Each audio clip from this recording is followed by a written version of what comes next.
People often ask me, why is it I train horses? I think I've asked myself that question many a day. Many a parent asks themselves the same questions. Why do they raise these kids, or try to? Because there's something very satisfying when you see someone that's selfish experience the liberty of being unselfish and the joy that comes in obedience.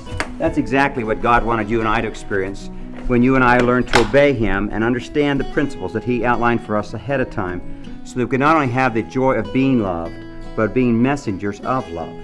We are so excited to come to this place in the series that we can demonstrate that very principle.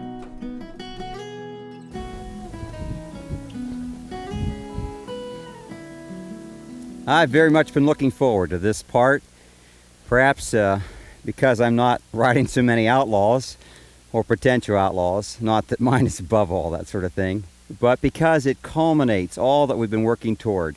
And that's really why we like to train a horse, so that the horse will be able to perform or do acts of service or acts of athletic achievement with the right spirit and attitude that we have longed for. That's why we bought the colt or acquired the horse in such a manner. And that's really what God looks forward to in my life and in your life, that you and I will be useful, even in difficult storms and times, to be prepared for the good works that He has designed before the foundations of the world, that you and I should walk therein.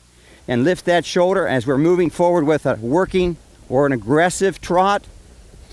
And we're going to just change directions again to get him warmed up. Now, why is this so important? Because you have witnessed many a horse this season and in this series that have reacted and balked and questioned because of their immaturity. You see, love cannot be expressed correctly apart from maturity. Why is that? Well, Corinthians tells us very cleverly that in a very short, simplistic verse, when I was a child, implying immaturity, I used to speak as a child, think as a child, and reason as a child. But when I became a man, I put away childish things.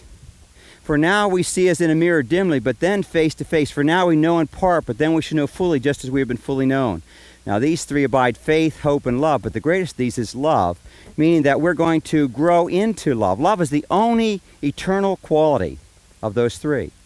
Also notice again that when I come to you, that this is not a form of facial conformity, as in turning the horse's face to the left but going straight, or turning the horse's face to the right. No, this is where the horse's face stays straight between me and the shoulders move to the right. The shoulders move to the left, as you begin to see as the horse moves forward, and the horse's face stays relatively resolute or in parallel to my face. That's extremely important, because as the master works, he wants the horse to focus on the same thing that he focuses on. And again, I'm going to ask for the canter by holding his inside hip up and telling him, even though these are conflicting forms of communication, he begins to become empowered because he becomes discerning. And that's why Hebrews 5:8 says, but solid fruit is from the mature, who because of practice have their senses trained to discern good and evil. And after our horse begins to become more and more effective, we begin to see his ability to go from the right lead to the left lead, to the right lead, to the left lead, to the right lead, and continue. And so we can do them because we're under compulsion, or because it's the right thing to do, or because it's expected of us. But to do them willingly and cheerfully without compulsion is a whole different issue. And our goal is to give Spark the freedom where he can begin to hear and honor and respond to the commands of the trainer without compulsion or begrudgingly, until he can begin to hear,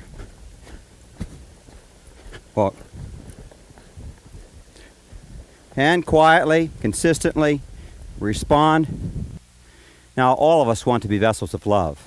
But friends, you cannot be selfish and love this world and still be effectively used to love God.